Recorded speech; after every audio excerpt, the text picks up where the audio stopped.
Let me start by saying this. Wade Robson once spoke in Michael Jackson's defense during the 2005 case, taking the stand when the world was already split in two about who Michael really was. But long before courtrooms, headlines, and televised trials, there was another story unfolding in the background. Gary, Indiana. Late 1960 S.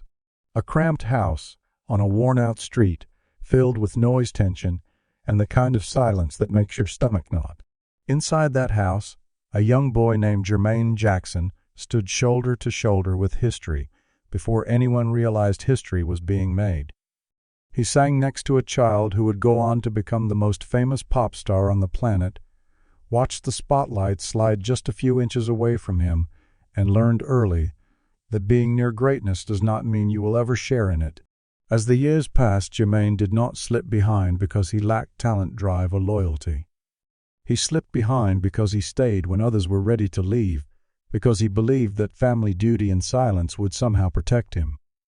At 71 years old, Jermaine Jackson is not widely seen as the brother who failed, but as the brother who survived long enough to watch everything fall away slowly. This is not a story about simple jealousy or petty rivalry. It is a story about proximity, sacrifice, and the quiet tragedy of standing next to a legend while the world walks past you. A childhood built on fear and duty. To understand why the tragedy of Jermaine Jackson feels so unbearable at 71, you have to go back to the beginning, to a place where fear showed up before love and duty took the place of childhood. December 11, 1954. Gary, Indiana. A cold industrial city shaped by steel mills, factory whistles, and gray winter skies.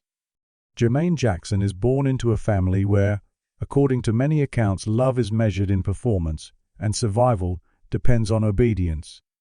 From the moment he is steady enough on his feet to stand without shaking, it is as if his life stops belonging entirely to him. The Jackson household, people later said, was not a home in the traditional sense. It was more like a training ground overseen by Joe Jackson, a father whose authority, by numerous reports, was enforced with belts, harsh words, and fear. Mistakes were said to be punished physically. Praise was rare, conditional, and withdrawn as quickly as it appeared. In that environment, childhood barely exists. There are no lazy weekends, no safe corners to hide in, no room for softness or weakness. There are only rehearsals that stretch deep into the night, fingers burning on guitar strings, voices hoarse from take after take, and the constant understanding that failure will be met with pain. Jermaine learns early that crying makes things worse, that asking questions invites trouble, and that silence is safer than honesty. While other children his age are figuring out who they are, Jermaine is figuring out what he can survive. By the late 1950s, music in the Jackson home is no longer a hobby. It is an obligation. Jermaine is pushed into rehearsals before he fully understands what it means to perform. When his voice turns out to be strong and steady, Joe places him at the front. Jermaine becomes the first lead singer of the group that will soon be called the Jackson 5, not because he dreams of bright lights and screaming crowds, but because he is consistent, disciplined, and less likely to crack under pressure. He sings because he is told to sing. He performs because in that house, refusing is not a real option. In those early years, Jermaine carries the weight of responsibility long before he has any real sense of self. That responsibility hardens into something permanent inside him.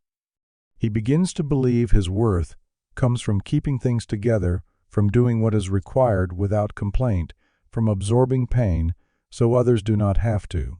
Then there is Michael Jackson. Younger, smaller, more fragile, and frighteningly gifted. Jermaine watches Michael's talent surface, not as a miracle, but as a warning sign, because he sees what it triggers in their father. Joe's fixation intensifies. His standards rise. His punishments, according to various accounts, become more unpredictable. When Michael misses a note or hesitates in rehearsal, the anger can turn explosive. This is where Jermaine's role begins to crystallize. He steps in. He takes the blame. He creates distractions. More than once it was said that Jermaine physically positioned himself between Joe and Michael, letting the fury meant for his younger brother land on him instead. He doesn't do it for applause. He doesn't do it to be praised as a hero. He does it because someone has to, and in his mind that someone is him. You could say this is the first tragedy of Jermaine Jackson's life. It happened so early that he never even names it as tragedy. While Michael is allowed to remain the prodigy, the dreamer, the child whose gift must be guarded at all costs, Jermaine becomes the guardrail. He is trained to swallow jealousy before it has time to grow, to replace ambition with duty, to measure success not by how brightly he shines, but by how effectively he prevents disaster. In the hierarchy of the Jackson family, Michael is the future. Jermaine is the buffer.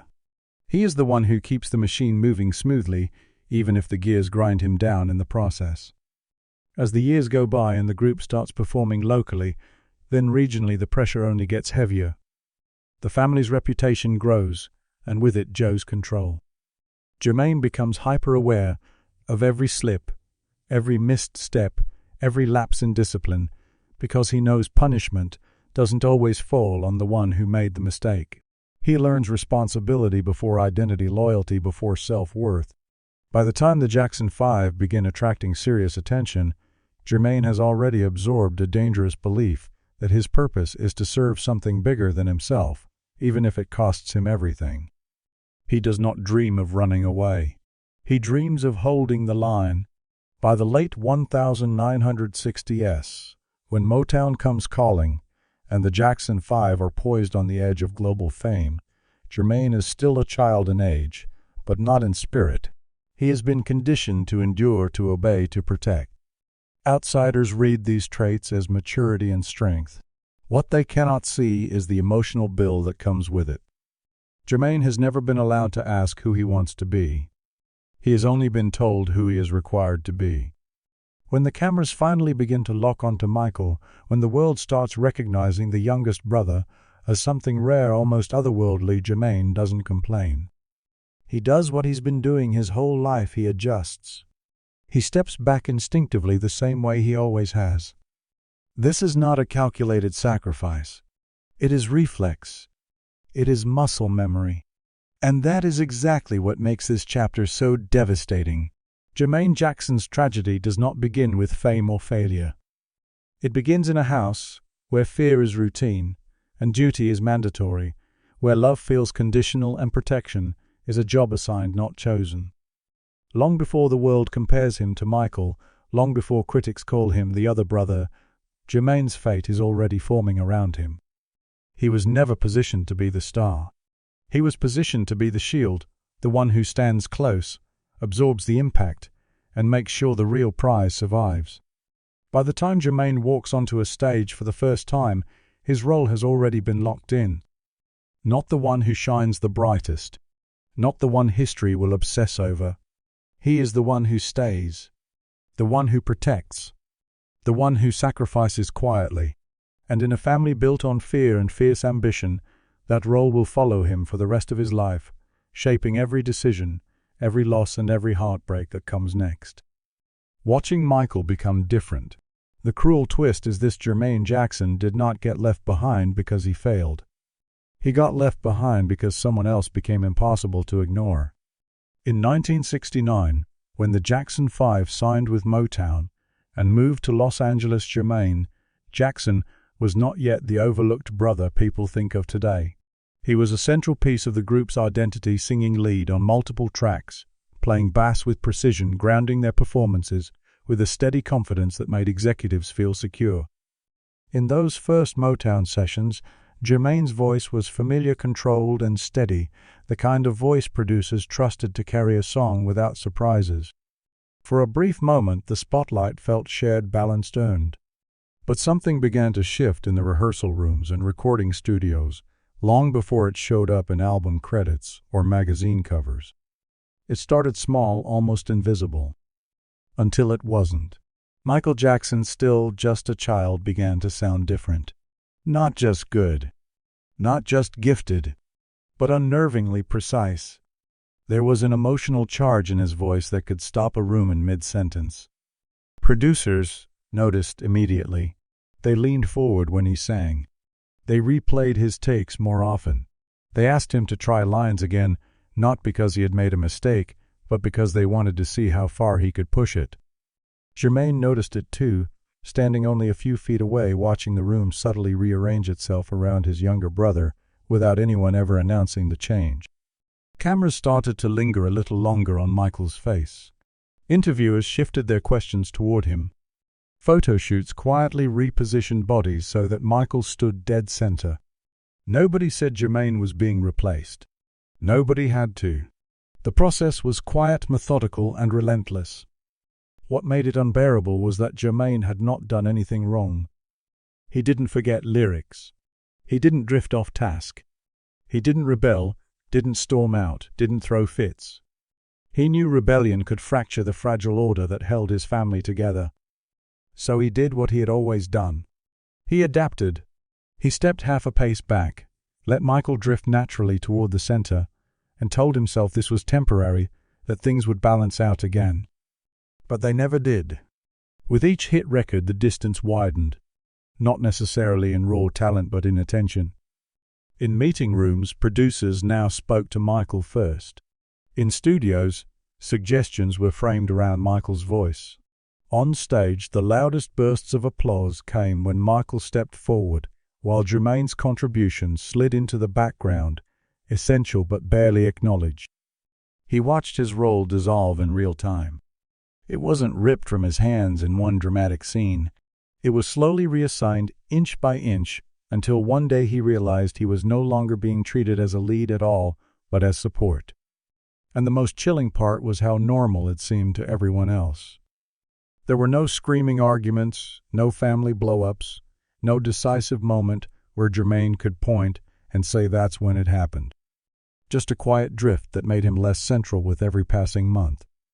He did not lose his place in one night. He watched it move away from him gradually as an industry locked onto something it had never seen before and refused to look away. For Jermaine, the pain wasn't rooted in Michael being extraordinary. It was rooted in the realization that once the world chose its legend, there was almost no room left for anyone else standing beside him. So Jermaine did what years of training had taught him to do. He swallowed the hurt. He straightened his shoulders. He stayed silent. He convinced himself that loyalty mattered more than recognition, even as the gap between himself and the spotlight solidified into something permanent. 1975, the decision that sealed his fate. If the early years were about slowly being nudged out of the spotlight, then 1975 was the year Jermaine Jackson effectively reached out and shut the door on himself, believing he was choosing loyalty and stability, when in reality, he was stepping into isolation. By the mid-1970s, the Jackson 5 were not just a hit group, they were leverage. A bargaining chip in a music industry that revolved around contracts and control. When Motown Records refused to grant them the creative freedom, they were demanding the brothers prepared to walk. The plan was simple: leave Motown sign with Epic Records and reinvent themselves on their own terms. Everyone left. Everyone except Jermaine Jackson. 2 years earlier, in 1973, Jermaine had married Hazel Gordy, daughter of Motown founder Berry Gordy. That marriage was more than personal. It was layered with family politics, loyalty, and expectations Jermaine did not fully understand at the time. Walking away from Motown would not have been just a business decision. It would have felt like walking away from his wife's family, from the man whose label had given the Jacksons their first real shot, and from a sense of duty Jermaine had been trained to prioritize since childhood.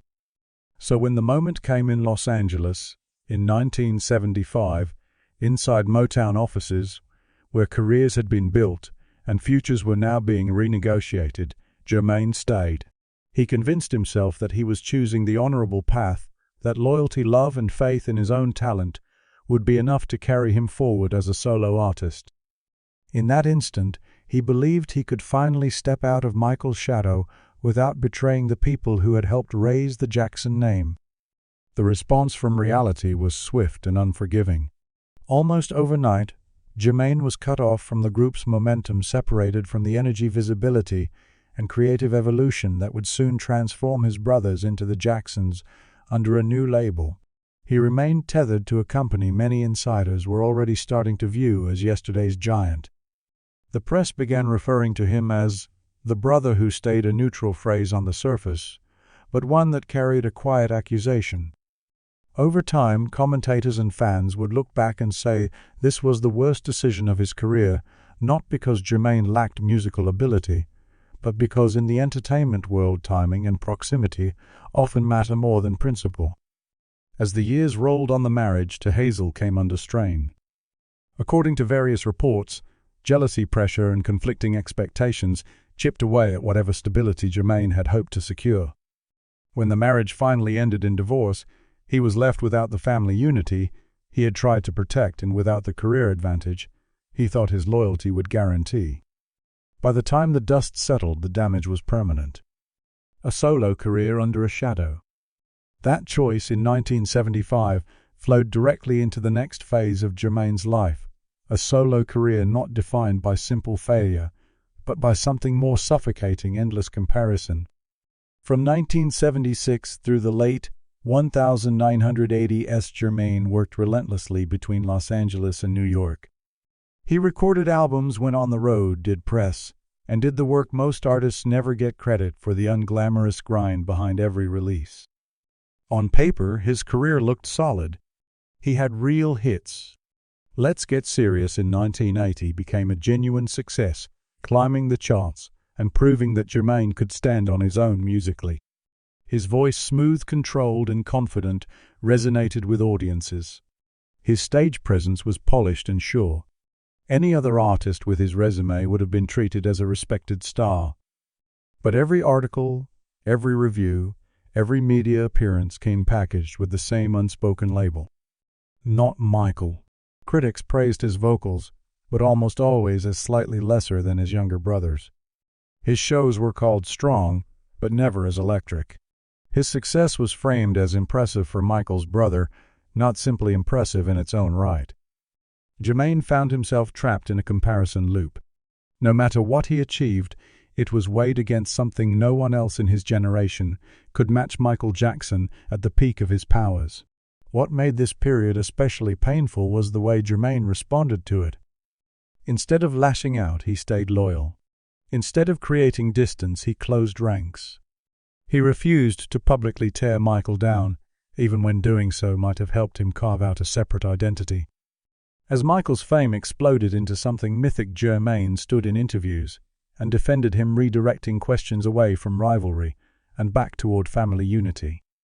People who spent time around Jermaine during these years later described a man exhausted by the constant comparisons, but unwilling to betray the same brother he had protected since childhood.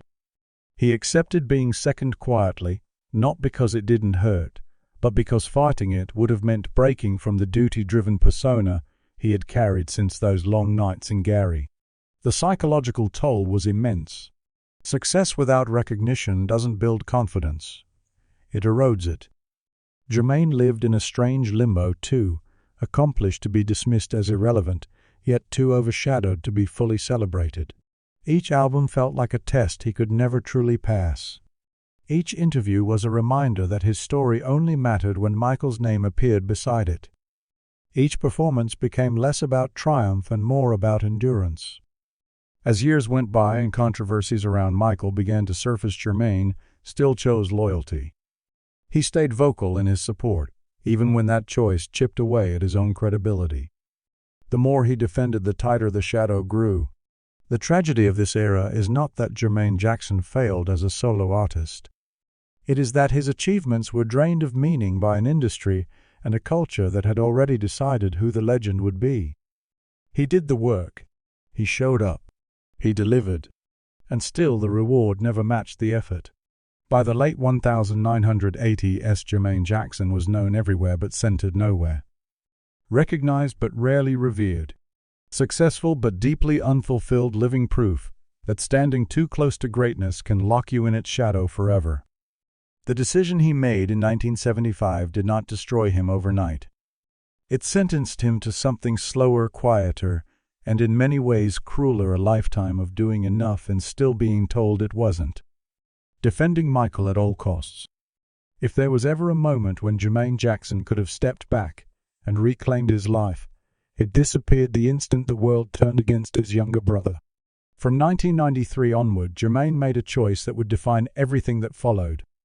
If Michael was under attack, Jermaine would stand in front of him no matter the cost. In August 1993, when the first public allegations against Michael Jackson exploded across television screens and newspaper headlines, the entertainment industry froze. Sponsors pulled back. Longtime allies quietly stepped aside. Some pretended not to see what was happening. Jermaine walked straight into it. Within days, he was on television, in magazines, and on radio programs denouncing what he saw as a coordinated media assault. He accused journalists of sensationalism, insisted that his brother was being convicted in public before any facts had been proven, and rejected the idea of neutrality. He did not speak cautiously. He did not hedge. He spoke with absolute certainty, and he paid for it. Commentators who once acknowledged Jermaine as a respected legacy act began to portray him as biased, blindly loyal, even delusional. But Jermaine did not back off. For him, this was no longer about reputation management. It was about survival, not only Michael's, but his own sense of purpose. Every interview pulled him deeper into a role he now knew by heart: the shield.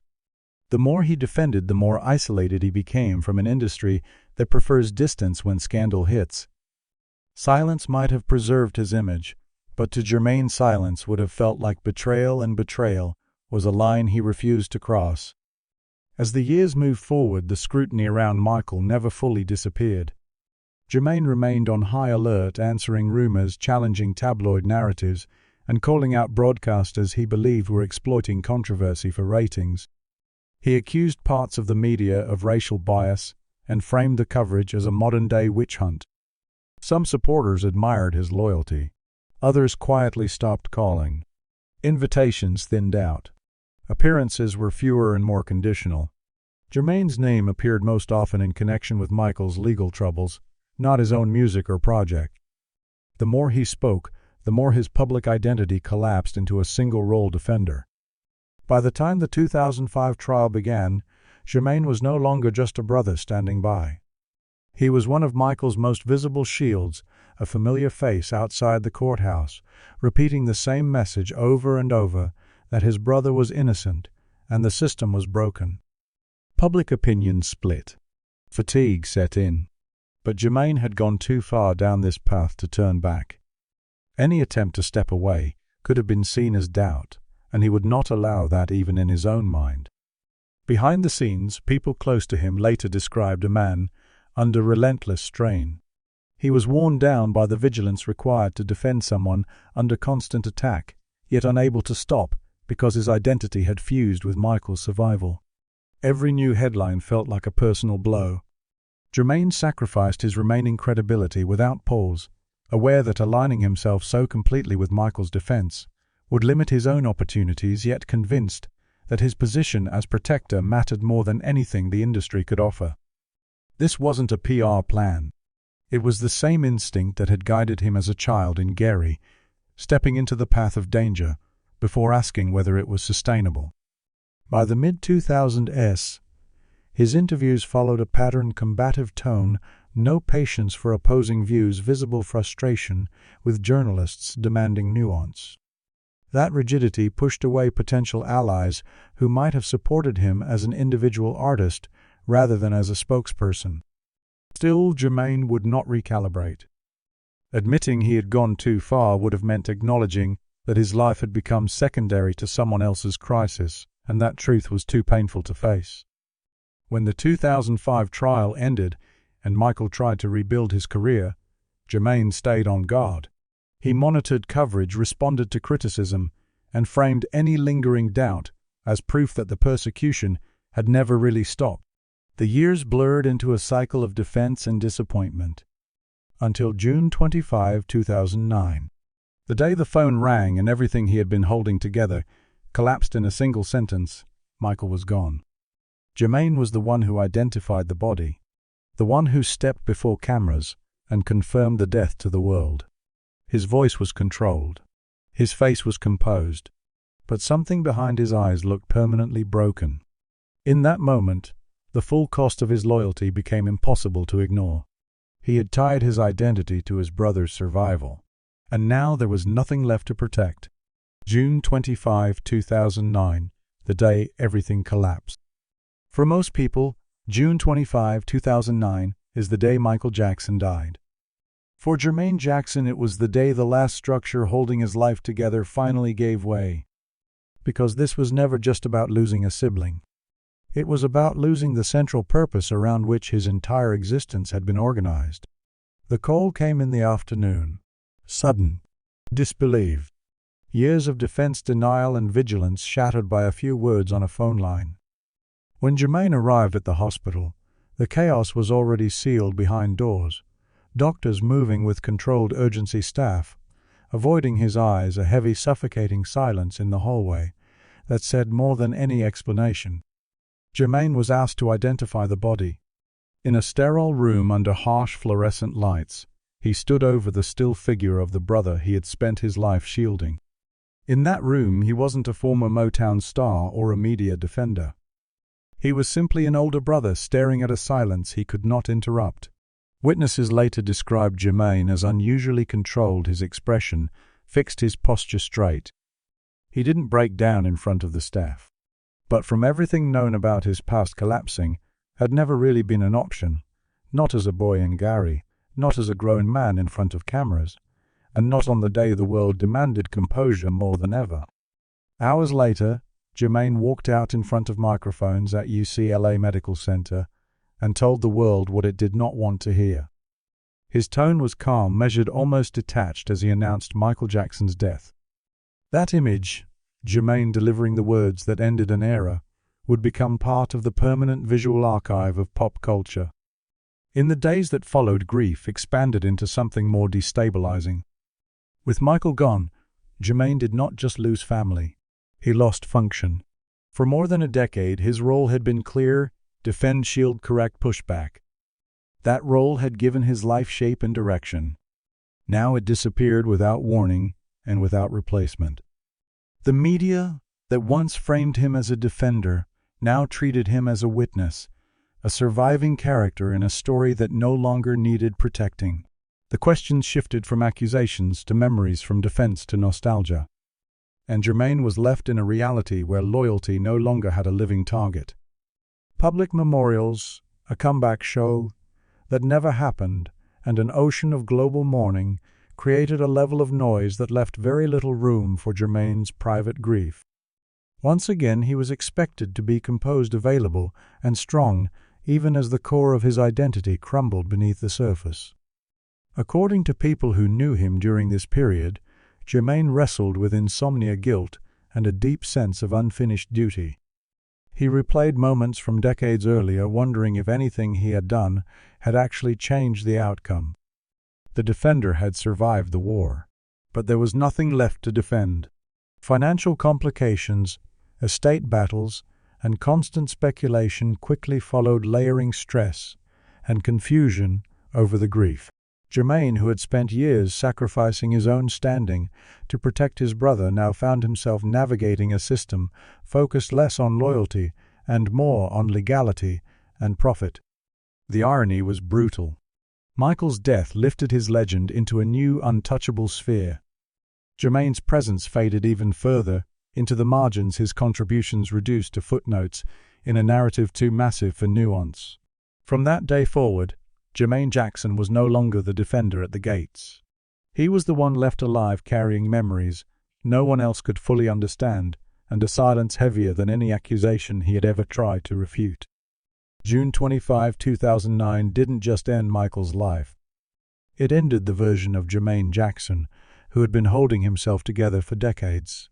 What came next wasn't a dramatic fall, but something far more chilling, a slow recognition that the role he had built his entire existence around had died too, leaving him alone with a future he had never prepared to live. Financial struggles and quiet humiliation. From the outside, people assumed Jermaine Jackson would be fine. The Jackson name still sounded like money, security, and endless privilege. But that assumption became the setup for the next cruel chapter. Starting around 2010, Jermaine entered a period shaped less by public meltdown and more by quiet financial suffocation, the kind that unfolds behind closed doors while the world assumes you're still protected. Tax issues surfaced. Debts accumulated. Lawsuits appeared with uncomfortable regularity. Court documents and reports painted a picture of a man whose expenses and obligations far outpaced his incoming opportunities. Legacy, it turned out, did not automatically equal liquidity. Jermaine was no longer pulling in steady income from major tours or hit records. Work offers dried up more quickly than the bills.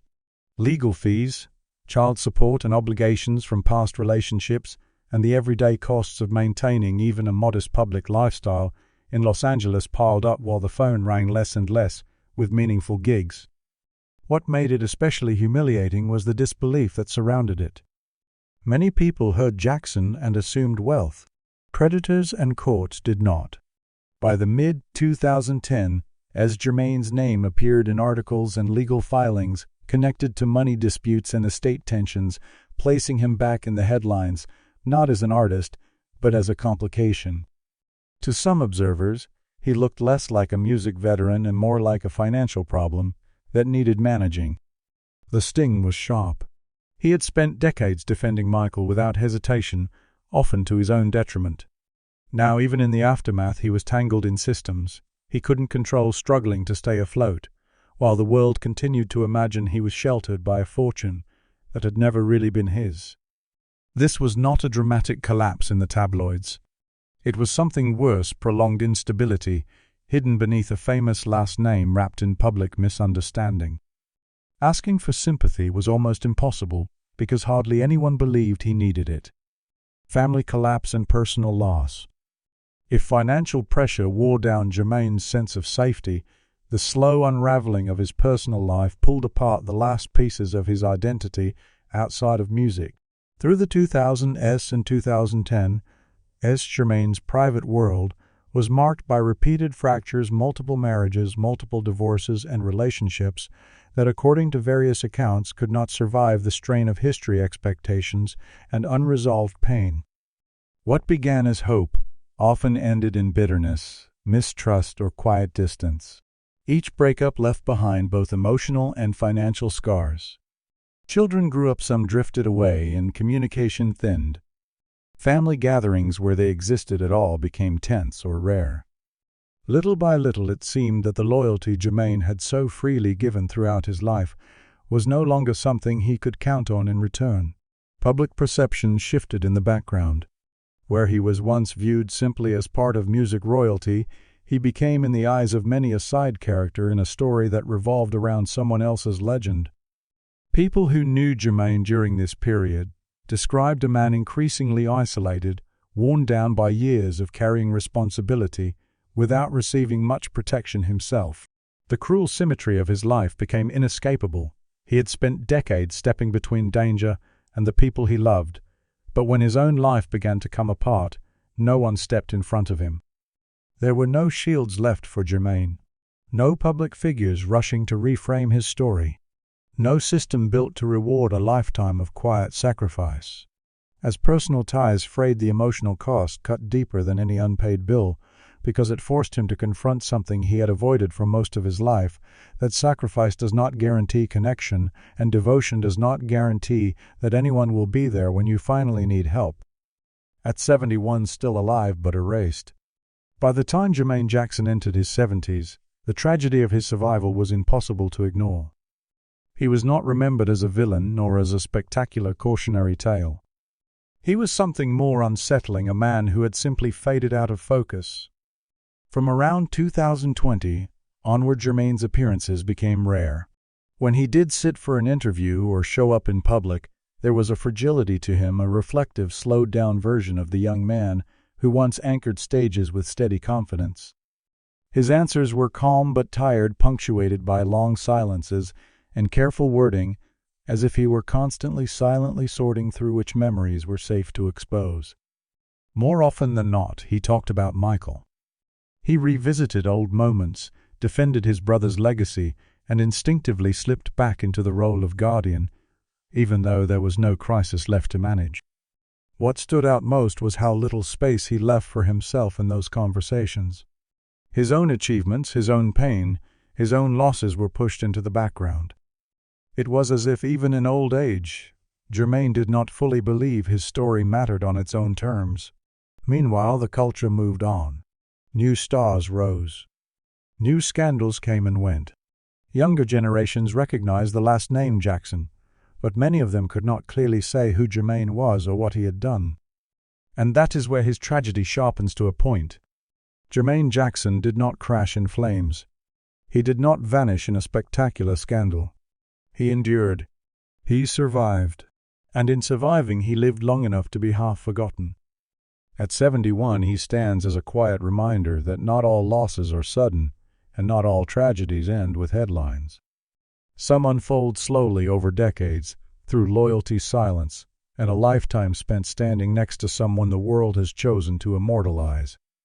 Until one day, you realize history will always remember the legend who died young and barely glanced at the brother who stayed behind and carried the weight of it all. Looking back over Jermaine Jackson's life, what cuts deepest is not one bad choice or a single missed opportunity. It is the steady buildup of sacrifices that were never truly returned. He gave his childhood to discipline, his youth to loyalty, his career to the shadow of another man's spotlight, his adulthood to defending a brother the world both adored and dismantled. Now in old age there is no dramatic redemption, no perfect comeback, no final twist that sets everything right.